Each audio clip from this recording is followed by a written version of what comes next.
fait chaud ce matin. Ah, ça c'est du travail bien fait, mon petit jardin potager. L'arrosoir, oh, qu'il est lourd.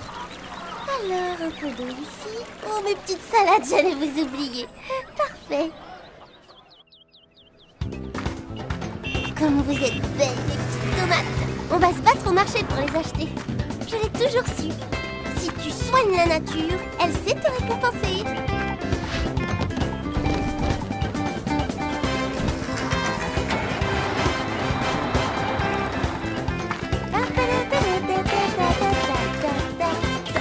Mais je rêve! C'est pas possible! Booba! Que fais-tu? Rien, pourquoi tu cries? C'est pas ton arbre. Mais Booba, c'est ton arbre! Et c'est aussi le mien! Qu'est-ce que tu racontes? J'habite à 10 mètres d'ici, et ce n'est ni ton arbre, ni le mien. Un arbre, c'est vivant, ce n'est pas un objet. Cet arbre est sur la terre, et la terre, c'est à nous de la protéger. C'est notre maison. Et c'est aussi la maison de 4000 espèces de mammifères, 9000 espèces d'oiseaux, 10 000 espèces de reptiles, 20 000 espèces de poissons, 1 million d'insectes et 7 milliards d'êtres humains. Voilà pourquoi tu n'as pas le droit de faire pipi contre cet arbre. Zaza, arrête! Tu me fatigues avec tes chiffres.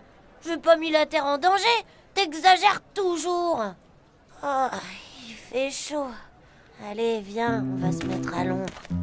Tu es bien content de trouver un arbre quand tu veux t'abriter. Alors pourquoi tu brûles les racines avec ton urine? Et si tout le monde agissait comme toi? Bon, d'accord, tu as raison. Mais Tu ne crois pas que nous pourrions nous occuper de notre terre, puisqu'elle prend soin de nous? nous sommes trop jeunes. C'est l'affaire des grands. Mais non, on peut faire beaucoup nous aussi. Demain, avec nos amis, on va s'occuper de notre maison, la terre. Ok, si tu veux. On va faire 3 groupes et on va vérifier l'eau, les lumières et les ordures. Les petits, vous serez le groupe des fourmis et vous regarderez par terre tout ce qui ne va pas. Les grands, vous serez le groupe des oiseaux et vous regarderez vers le haut. Mon groupe, celui des antilopes, va s'occuper de tout ce qui se trouve à notre hauteur. Ah, si j'étais une fourmi, je resterais collée sur ce chewing-gum. Super, sans toi, il serait resté là au moins 5 ans.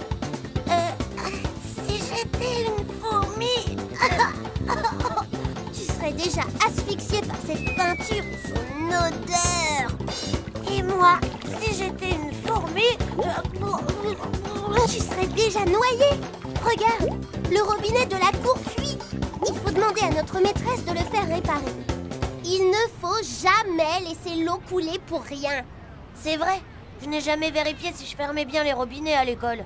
Mais Zaza, il y aura toujours de l'eau, avec les mers, les rivières, Mais non, les hommes déversent n'importe quoi dedans.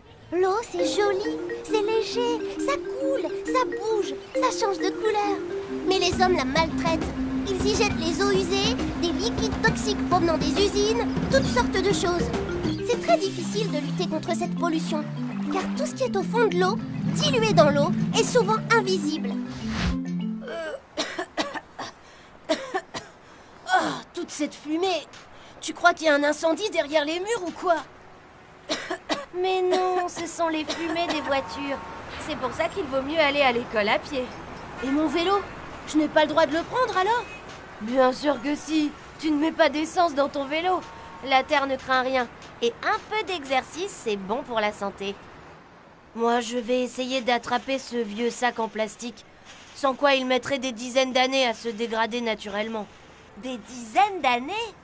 Mais oui, Je crois que j'en ai laissé un sur la plage hier soir. mais je ne suis pas la seule à le faire. Tout le monde fait pareil dans la ville. Alors laissons la ville devenir un grand sac poubelle. Tu as raison. À nous de jouer, les antilopes. Booba, va éteindre les lumières dans les 3 classes. Je ne pense pas que les tables aient besoin d'être allumées pendant la récréation. Et toi, que fais-tu derrière le tonneau? Des bêtises, bien sûr. Avec ces allumettes à la main, tu pourrais mettre le feu à toute l'école. Moi, j'ai ramassé tout ça.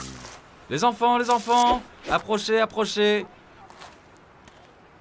J'ai vu une dizaine d'élèves prendre soin de la cour de récréation et je les en félicite.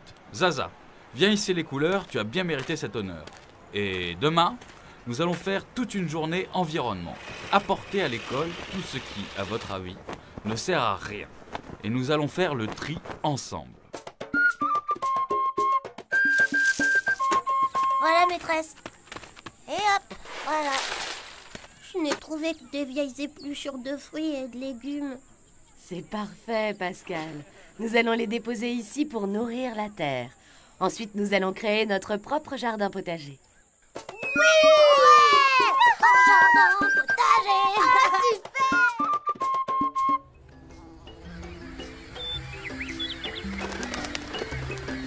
Alors, Booba, convaincu? T'avais raison, Zaza. Nous pouvons vraiment aider notre ami la Terre. Maintenant qu'on se connaît mieux, on va pouvoir prendre soin l'un de l'autre et vivre très heureux. Et dire que nous allions jeter tout ça.